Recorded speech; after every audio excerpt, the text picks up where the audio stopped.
Bonjour à tous, voici le chapitre C7 sur les synthèses organiques. Alors normalement vous avez vu déjà cette première vidéo sur les molécules organiques qui reprend un petit peu les différentes familles chimiques que vous allez apprendre cette année, plus qu'est-ce qu'une chaîne carbonée des isomères de constitution. Et puis vous avez vu cette deuxième vidéo qui présente l'optimisation d'une synthèse, les stratégies de synthèse et les synthèses éco-responsables. Donc le cours reprend tout ce que nous venons de voir, je vous laisse le travailler tranquillement, le lire, et puis en fait cette vidéo, eh bien, nous allons faire que des exercices d'application directe. Alors, vous avez vu également les vidéos concernant les formules topologiques, et on va commencer tout de suite par ça, avec le numéro 4, page 202. Donc on vous demande de représenter les formules topologiques correspondant aux formules semi-développées ci-dessous. Donc on y va. Alors on commence par la molécule A, où vous voyez que la plus longue chaîne carbonée c'est celle-ci. Elle est composée donc de 4 atomes de carbone. Donc déjà on commence à faire les zigzags avec 4 atomes de carbone, sachant que le premier atome de carbone est ici, donc 1, 2, 3 et 4. Puis ensuite, on va s'occuper des deux ramifications que nous voyons sur le deuxième carbone.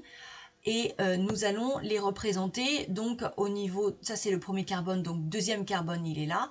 Et quand il y a des ramifications, c'est toujours vers l'extérieur du pic. C'est-à-dire que si c'était ici, ça serait là, et si c'est là, ben, c'est vers l'extérieur du pic. Donc ici, voici les deux ramifications en CH3 ici et CH3 ici, des groupes méthyl qui sont sur ce deuxième carbone.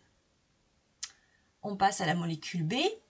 Donc là encore, on regarde la plus longue chaîne carbonée comportant aussi la fonction si jamais elle l'a.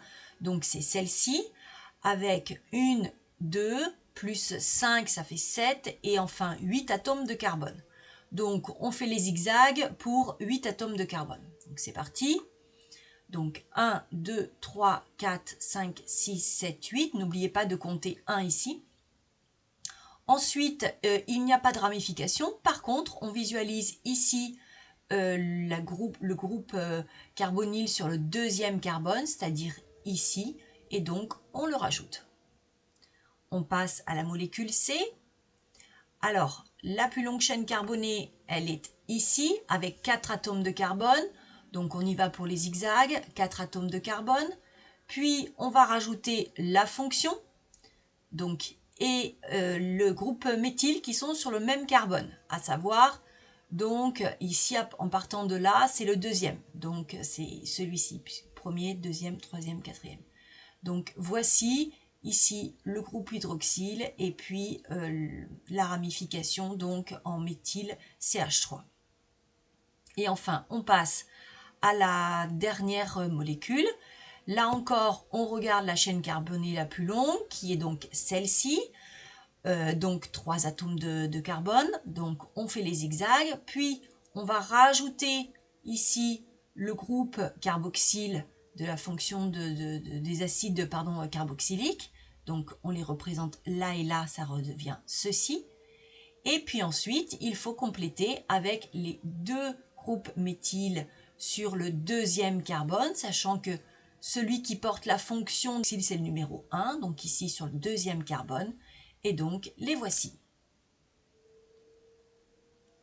Alors à présent, il faut faire le contraire. Donc la première chose à faire, c'est de remplacer tous les termes ici par donc ici un CH3, tous les carbones avec les H associés. Donc voici ce que ça donne. Alors vous pouvez écrire CH2 5 fois, hein, mais enfin quand c'est CH2, CH2, CH2, voilà, on le met entre parenthèses comme ceci au niveau de la liaison et puis on écrit qu'il y en a 5. Et enfin, ici, le groupe carboxyle à la fin, je dis à la fin, mais en fait, c'est lui le premier carbone. Donc, ensuite, il ne faut plus que compter, sachant que quand on écrit une formule brute, on commence toujours par le carbone, puis l'hydrogène, et enfin, les autres atomes qui arrivent sont dans l'ordre alphabétique. Donc ici, ça devient C7H14O2. On fait la même chose pour la molécule B. Je convertis cette formule topologique en formule semi-développée, ça me donne ceci. Puis ensuite, je n'ai plus qu'à compter le nombre de carbone, d'hydrogène et d'oxygène et de donner la formule brute. Je le rappelle, pour la formule brute, carbone, hydrogène et les autres atomes dans l'ordre alphabétique. Bon, ici, il n'y a que l'oxygène. On fait la même chose pour la molécule C. Donc, voici à quoi elle ressemble. Et voici sa formule brute. Et enfin, la toute dernière molécule, ça nous donne ceci. Et sa formule brute, C7H14. Deux formules brutes identiques. Et pour autant, nous voyons bien qu'on n'a pas du tout la même formule semi-développée. Alors, rappelez-vous, on dit que ces deux molécules sont des isomères de constitution. Bon, ce n'était pas demandé, mais ça nous permet d'en parler. Allez, on passe à l'exercice numéro 6, page 202. Je vous laisse le faire tranquillement. Et puis, on le corrige juste après. Alors, on vous demande de repérer les groupes caractéristiques présents dans les molécules ici et d'associer à chacun d'eux une famille fonctionnelle.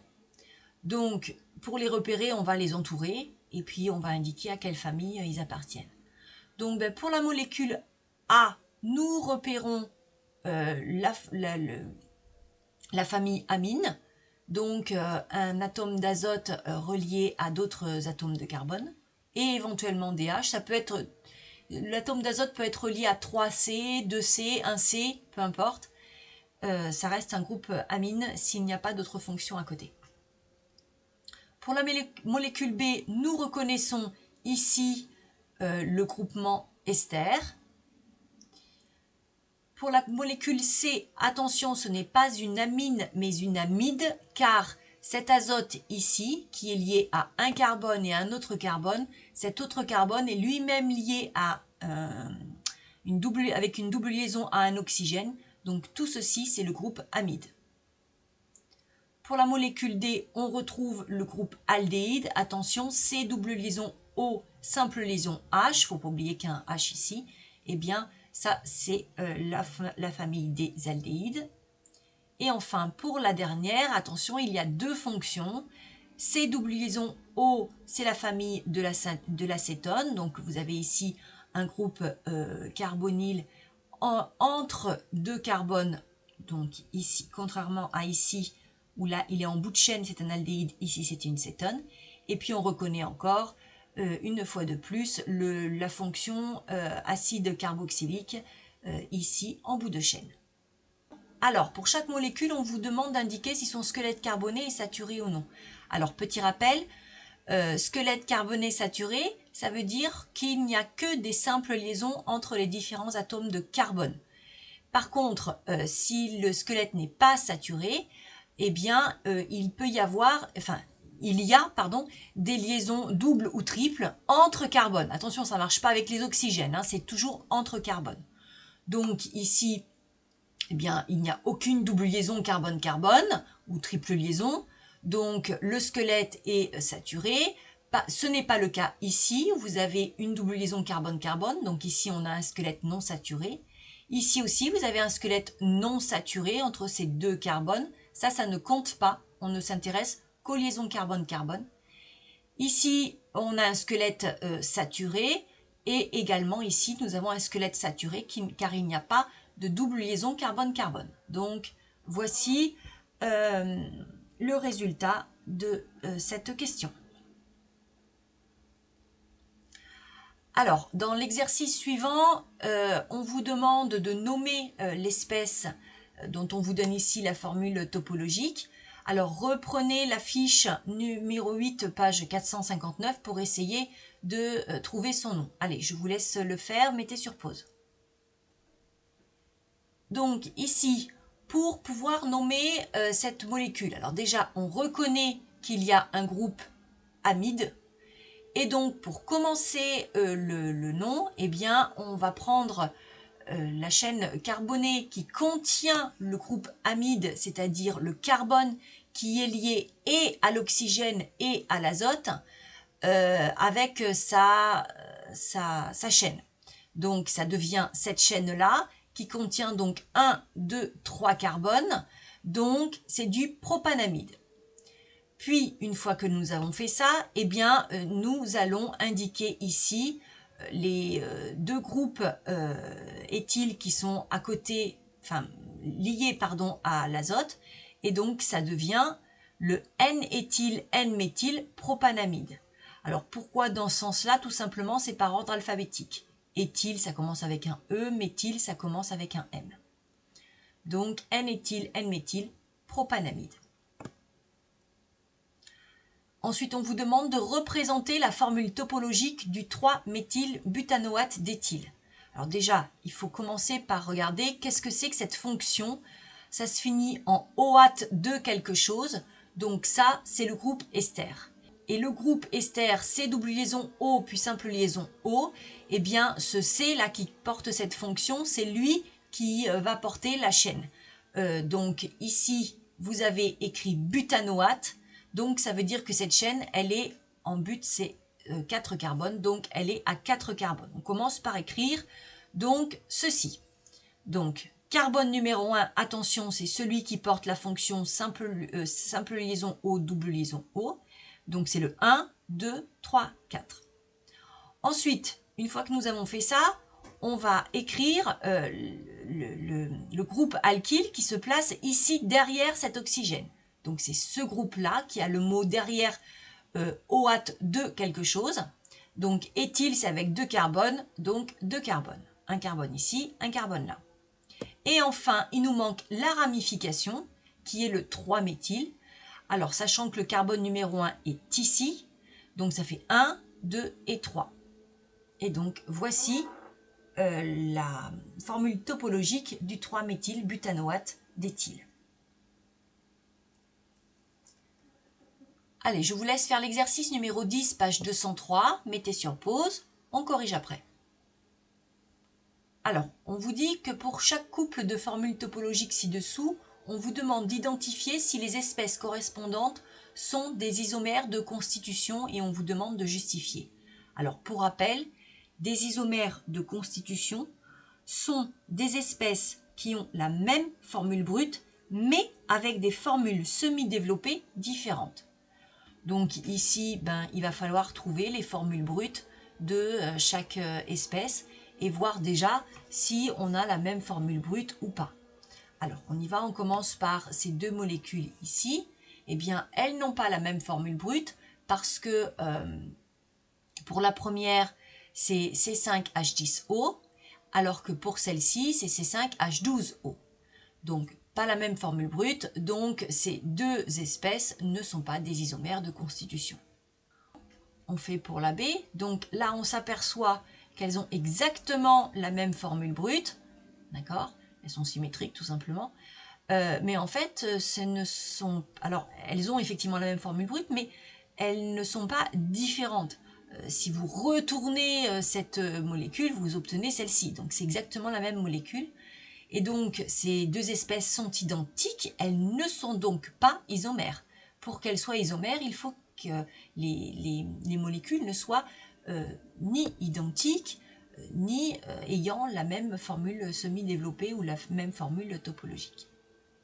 Et enfin, pour les deux espèces C, eh bien, si vous déterminez les formules brutes, vous les trouverez parfaitement identiques. Et là, par contre, on voit bien qu'ici, nous avons un groupement hydroxyle, nous avons une fonction alcool, ce qui n'est pas le cas ici. Donc, effectivement, cette fois-ci, ces espèces sont bien des isomères de constitution. Elles ont la même formule brute, mais des formules semi-développées différentes en C4H10O. Alors, on passe à l'exercice numéro 13, page 203. On vous dit qu'on synthétise l'éthanoate de 3-méthylbutyl que l'on note A. Le mot synthétiser, ça veut dire fabriquer, donc c'est un produit. Grâce à une transformation lente modélisée par deux réactions opposées, donc en fait on a un équilibre, qui s'écrit comme ceci. Avec ici de l'acide éthanoïque, du 3-méthylbutène 1-ol. On obtient donc l'éthanoate de 3-méthylbutyl qu'on appelle A, ainsi que de l'eau. toutes ces espèces sont à l'état liquide.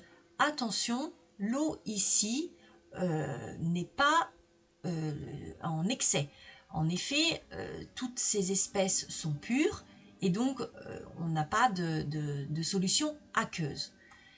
Alors, on y va. On vous dit, dans un ballon, introduire 0,18 mol de 3-méthylbutène 1-ol, c'est cette espèce-là, avec 0,53 mol d'acide éthanoïque, ici. On rajoute 0,02 mol d'acide sulfurique concentré. On vous demande de mettre un petit peu de grains de pierre ponce, d'adapter un réfrigérant à boule sur ballon et de chauffer à reflux pendant environ 30 minutes. Bien, alors déjà, à quoi ressemble le montage? Il va ressembler à ceci. Donc, un ballon dans lequel on y a introduit toutes ces espèces dans ces différentes quantités-là.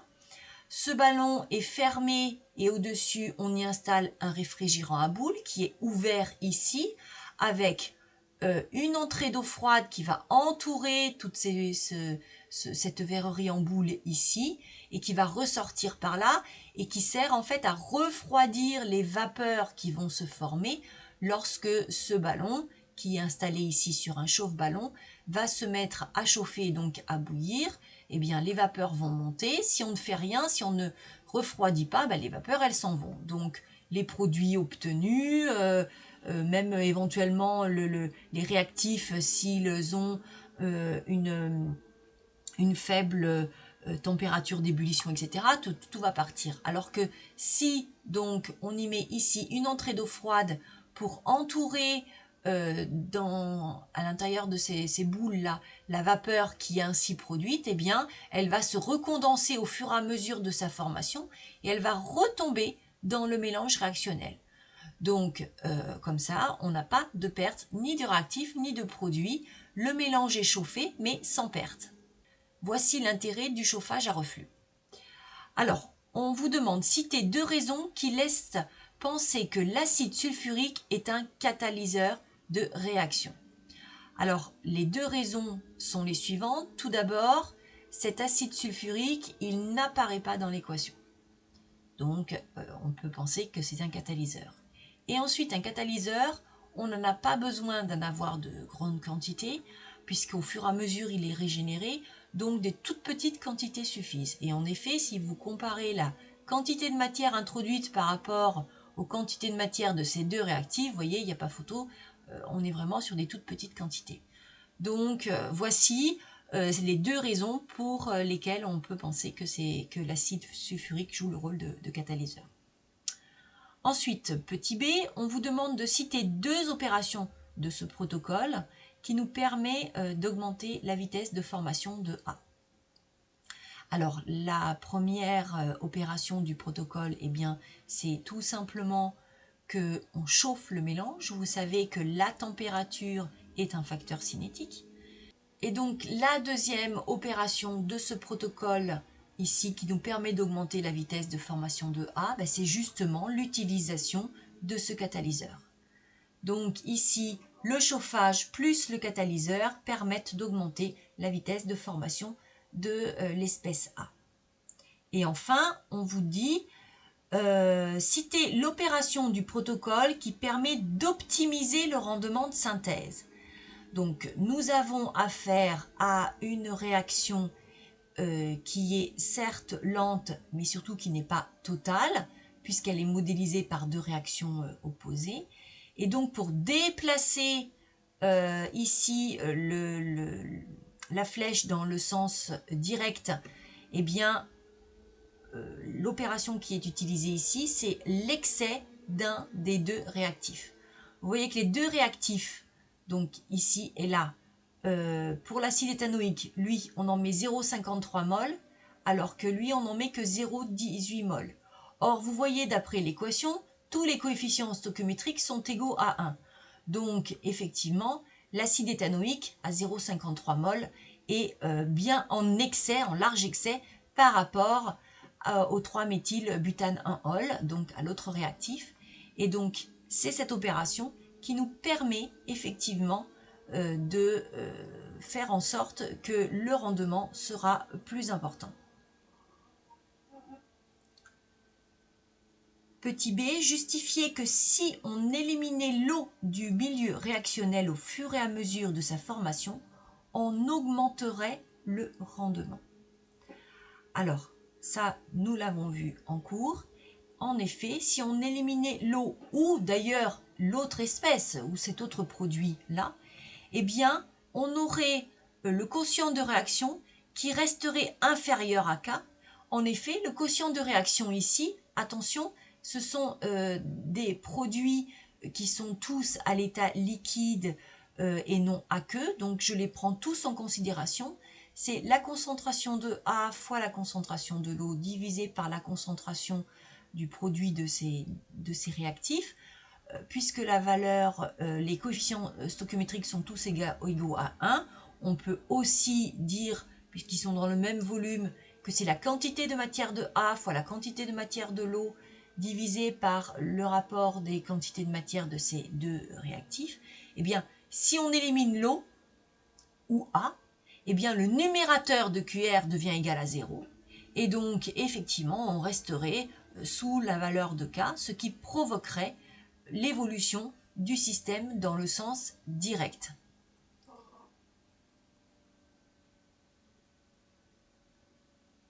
Et voici ce que nous pourrions faire pour pouvoir éliminer ce produit ou ce produit au fur et à mesure de sa formation, c'est-à-dire que eh bien, on laisse la vapeur se faire. Alors, à condition que, effectivement, il faudrait vérifier que cette espèce-là, par exemple, ou celle-ci, a une température d'ébullition inférieure au réactif. Sinon, on va faire partir le réactif, donc le réactif, au contraire, là, ne va pas pouvoir réagir avec l'autre. Donc, c'est sous la condition, tout de même, effectivement, qu'un de ces deux-là a un point une température d'ébullition plus faible que les autres. Hein.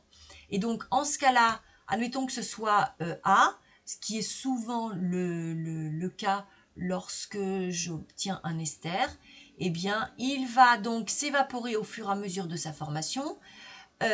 Ici, il va rentrer dans ce réfrigérant qui est donc entouré par de l'eau froide, donc les vapeurs vont se recondenser et puis on va le récupérer, l'espèce ici. Donc elle est sortie du mélange réactionnel, donc sa quantité de matière et donc sa concentration reste nulle pendant toute la durée de la formation. Donc ainsi, QR est toujours égal à 0, ce qui reste inférieur à K. Alors, on passe à l'exercice numéro 20, page 204. Je vous laisse le faire, vous mettez sur pause et on corrige. Allez, on corrige. Le PVC est un polymère synthétique. Dans le bâtiment, on l'utilise pour la confection de fenêtres et des canalisations. Et on vous a représenté ici une partie de la formule topologique d'une de ces macromolécules. Alors, tout d'abord, on vous demande de définir le terme de polymère. Je vous ai ici représenté, la formule semi-développée de cette formule topologique que j'ai représentée donc ici. Allez, on y va. Définir le terme de polymère. Eh bien, un polymère, c'est un ensemble de macromolécules. On vous demande de représenter le motif du PVC, donc de ce polymère. Donc ici, on cherche un motif qui va se répéter identique à lui-même au cours du temps. Donc voici par exemple le motif qui va se répéter, hein, c'est celui-ci, d'accord. Alors on peut le représenter comme ça ou en formule topologique, ça donne ceci. Et enfin, on vous demande de nommer un autre polymère synthétique et de donner son application. Alors, il faut que vous connaissiez quelques noms de polymères. Un autre nom de polymère synthétique, c'est par exemple le polyéthylène ou alors le polypropylène qu'on utilise pour les emballages plastiques. Donc ça, ce sont deux autres noms de polymères synthétiques. Vous devez aussi connaître le nom d'un polymère naturel. Bien, c'est la cellulose, par exemple, qu'on utilise pour faire du papier notamment. Voilà, c'est terminé. J'espère que vous avez bien compris.